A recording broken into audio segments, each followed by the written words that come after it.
route. Aujourd'hui, c'est ce que l'on appelle le jour du dépassement. En fait, ça signifie tout simplement qu'à partir de maintenant, nous avons au niveau mondial consommé toutes les ressources que la planète est capable de régénérer en une année.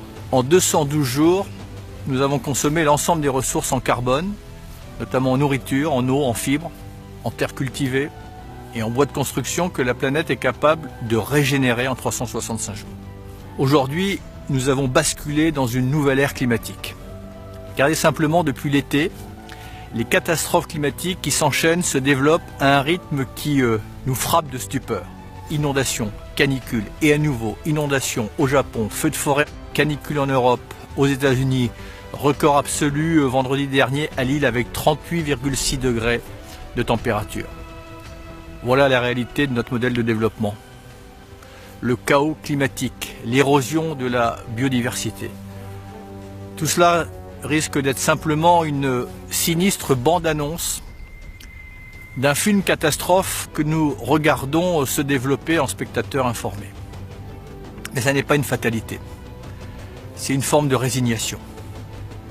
Parce que le pire, c'est que les solutions existent. Mais elles reposent d'abord entre les mains et la volonté de chacune et de chacun d'entre nous.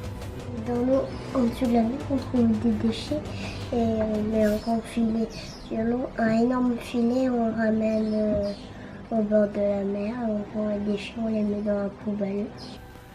C'est à chacun d'entre nous qu'il revient de protéger ces biens communs que sont le climat, la biodiversité, un air sain et une eau non polluée.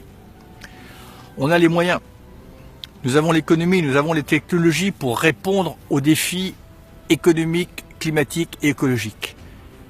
Mais la seule chose qui fait défaut, c'est la volonté et l'intelligence collective. C'est aussi l'engagement de chacun. On doit avancer, regarder tous ensemble dans la même direction. On ne peut pas sous-traiter ce sujet-là. Oui, il y a la responsabilité de l'État, mais il y a aussi la volonté individuelle. Cette mobilisation, elle n'est possible que si toutes les entreprises, si tous les territoires, si tous les citoyens jouent le jeu. Où que vous soyez, qui que vous soyez, vous avez entre les mains des solutions. La planète, nos enfants, ont besoin de cette mobilisation. Peut-être que la mer, elle est vivante. Si ce serait nous la mer, on aimerait bien que on ait des déchets sur nous, à l'intérieur de nous. Non. Et ben alors? Voilà, c'est le moment ou jamais de dire stop, de prendre les choses en main et de décider de notre avenir collectivement. Il faut arrêter de jeter dans la mer ici. Parce que sinon, les poissons, ils vont les manger. Alors là, on vient de voir notre ancien, puisque maintenant il est ancien, ministre de l'écologie, qui faisait un discours le 1er août qui était absolument incroyable et saisissant. Alors aujourd'hui, on a l'intention d'avancer parce que notre entreprise est une entreprise qui se veut citoyenne et qui se veut non plus seulement spectatrice de ce qui se passe sur notre planète, mais de plus en plus actrice. Et quand on entend les enfants qu'on vient d'entendre, à notre niveau, on n'a pas la possibilité d'intervenir, de faire un petit quelque chose. Philippe, depuis plusieurs mois, et puis en particulier depuis notre rentrée 2018, tu as décidé de lancer un grand plan stratégique, ambitieux, disruptif, comme tu aimes à nous dire, pour une entreprise comme la nôtre. Est-ce que tu peux nous en dire un peu plus sur ce programme? La démarche qu'on va mettre en œuvre, c'est une démarche où non seulement on va mettre des produits concentrés dans du déchet plastique qui va être recyclable, mais qu'on va récupérer. De plus en plus de collectivités veulent trouver une solution pour le traitement de leurs déchets.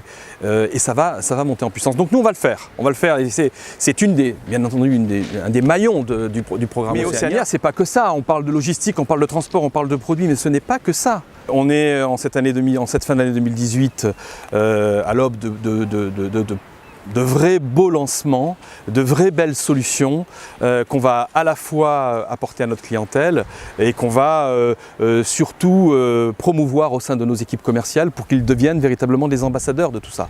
Vous pensez que c'est des coûts qui vont se rajouter, que les clients vont...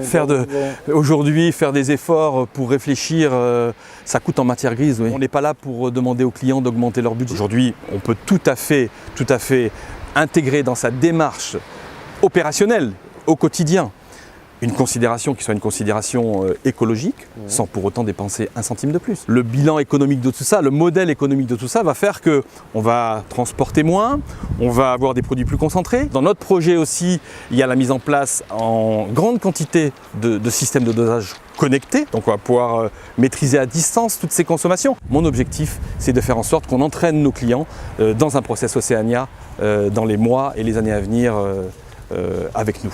Voilà. Longue vie à Océania. Longue vie à Océania, c'est le début d'une belle histoire pour notre entreprise. Bonne chance. Merci. Bon courage. Merci.